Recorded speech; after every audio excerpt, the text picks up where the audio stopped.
শান্তিপুরে পঞ্চাননতলা এলাকায় এক গৃহস্থ বাড়িতে হঠাৎ সাপ দেখে আতঙ্ক ছড়ালো।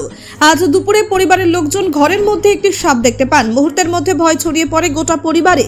তড়িঘড়ি বন দপ্তরে খবর দেওয়া হয়। দ্রুত ঘটনাস্থলে পৌঁছে বন দপ্তরের কর্মীরা সাপটিকে পর্যবেক্ষণ করেন এবং নিশ্চিত করেন যে এটি সম্পূর্ণ বিষহীন। পরে জানা যায় এটি বেতাছড়া প্রজাতির নিরীহ সাপ।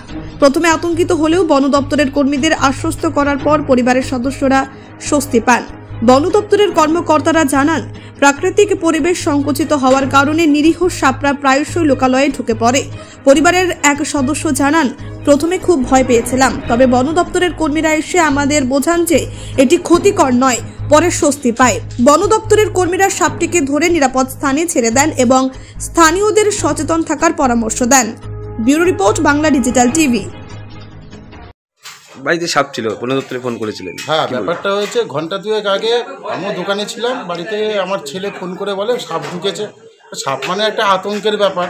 তার জন্য সঙ্গে সঙ্গে আমি দোকান থেকে বাড়ি আসি এবং সাপটাকে চিহ্নিত করার চেষ্টা করি, যেহেতু আমি সাপটা চিনি না।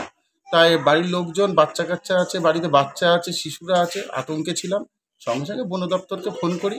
ওরা সঙ্গে সঙ্গে ওদের মতন ওরা চলে আসে। এসে সাপটাকে ধরার চেষ্টা চলছে। তা সাপটাকে ধরতেও গেছিলো, সাইডেই আছে।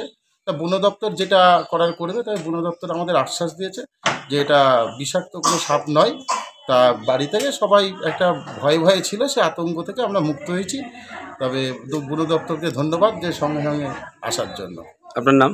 আমার নাম মৃণাল কুমার বিশ্বাস। আমার বাড়ি শান্তিপুর, নদিয়া। এটা পঞ্চাননতলা বাসিন্দা।